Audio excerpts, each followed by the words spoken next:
আসসালামু আলাইকুম। অনেকেই জানতে চান ভাই যে মেশিনে ওয়ালিং মেশিনে ঘন ঘন সমস্যা হয় কি কারণে।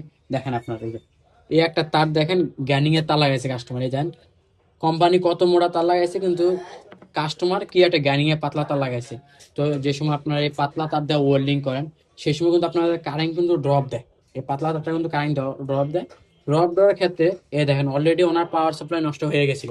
তারপর অন্য এক মিস্ত্রির কাছ থেকে ওনারা পাওয়ার সাপ্লাই লাগাইছে। এখন আবার ওনার এই যে আপনার ওয়ার্লিং কার্ড শর্ট হয়ে গেছিল, আমরা ওয়ার্লিং কার্ডে মাল লাগাইছি। তো আপনার দেন এই একটা পাতলা তারের কারণে ওনার কত সমস্যা দিছে।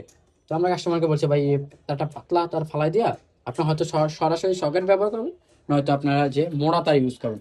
এই পাতলা তারের কারণে ওনার পাওয়ার সাপ্লাই সমস্যা করলো একবার, পাওয়ার সাপ্লাই কাম করেছে। এখন আবার এই যে ওয়ার্লিং কার্ড শর্ট হয়ে গেছিল, আমরা এই যে ওয়ার্লিং কার্ডের সম্পূর্ণ মাল লাগাইছি, দেখেন আপনার সম্পূর্ণ মাল লাগাইছি।